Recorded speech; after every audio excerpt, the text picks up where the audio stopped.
looking to still book some excursions and you're not sure which ones are best, at the end of this show, I have a little slide for each day that I highlight the best excursions to see wildlife on. So I've been on almost all of them, and I've only highlighted the ones that I think is worth it if you want to see certain animals. And also, I have those 10% off coupons that I gave out last night. So if you're here to the show for your first time, grab those excursion coupons, and also I have those books still as well. All right, some history of Alaska. So Alaska was bought by the United States by who? Or from who? From Russia in 1867. And we bought Alaska for only $7.2 million. That works out to only 2 cents an acre. So it was a really good deal for us. William Seward was our Secretary of State at the time. He was the one that brokered the deal. And it was known as Seward's Folly or Seward's Icebox. Basically, they said, Alaska is not even connected to the rest of the United States. There is miles of ice fields separating us. And also, whenever we go there, there's these giant white bears that we have never seen before that just try to kill us. So why do we want this piece of land? What was the benefit? They even drew these cartoons of Russia showing William Seward their polar bear garden. And William Seward knew that Alaska was going to be a great addition to the United States. And you'll see, not just throughout this show, but throughout the cruise, that Alaska is very important to the US. Now, when we bought Alaska in 1867, it did not become a state right away. It went through 3 different name changes. So first, it was the Department of Alaska. Then in 1884, it shifted to the District of Alaska. Then in 1912, it became the Alaska Territory. So in the 1900s, it is still not a state. And it did not become a state until January 3rd, 1959. So Alaska is a very young state. It's our 49th state, and this is our state flag right here. What is this constellation? Big Dipper, also known as the Ursa Major, and then this star right here is the North Star. And our capital is Juneau. And did you know we're going there in 3 days? Awesome.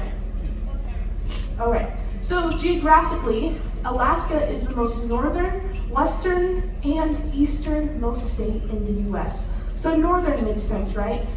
Here's some trivia. What is the most northern town in the United States?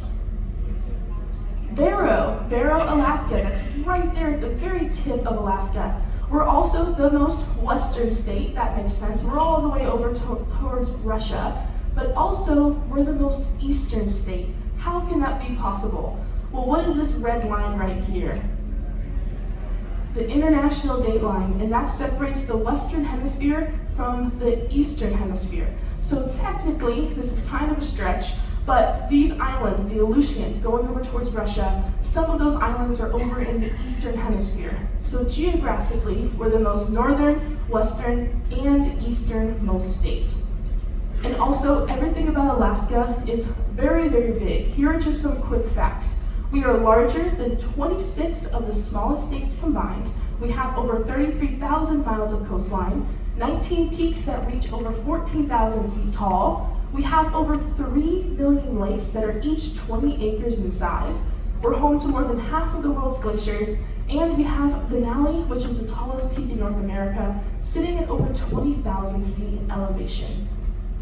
And Alaska may look small when you're looking at it from a globe or from a map, but when you look at 2-dimensional maps, you're taking a 3-dimensional globe and you're trying to project it onto a 2D piece of paper. So that means that everything towards the poles on both ends are going to look skewed to look a lot smaller.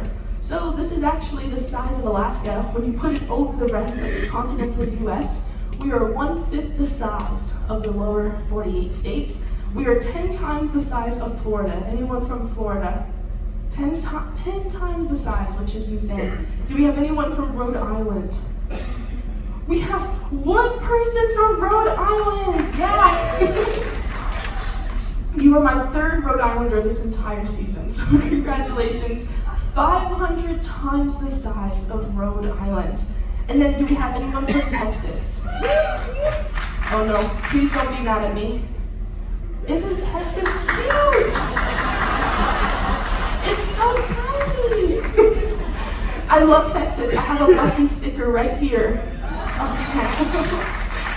I went to Texas just recently, like not even 2 years ago, and I went, right when I landed, my friend immediately took me to a Buc-ee's. That was like our first stop. It was very overwhelming.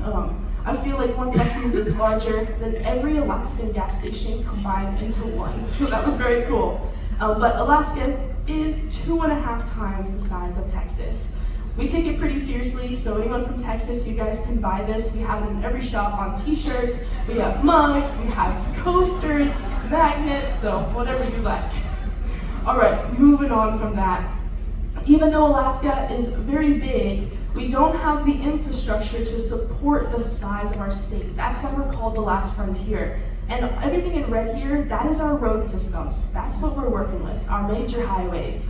And by major highways, I mean there's one road going this way and one road going this way. And half of the time, they're dirt roads. So if you look, that red line going right up to Prudhoe Bay, that's called the Haul Road, or also known as the Dalton Highway. Who watched Ice Road Truckers? So that's that highway that goes all the way up to the North Slope. And that road was built to transport everything for the pipeline going up and down for the oil industry. But if you look down here, everything in red going down to southeast, that's our only way to southeast Alaska. Their only way into this part is through Haines or through Skagway. That means there are no roads going into Juneau. There's no roads going into Ketchikan or Sitka or Icy Strait Point or Glacier Bay National Park. So the only way, or we have a saying, there's only 3 ways to get into our state capital. So the first way is obviously by water or boat. The second way is by air. And we say the third way is, we say birth canal. That's the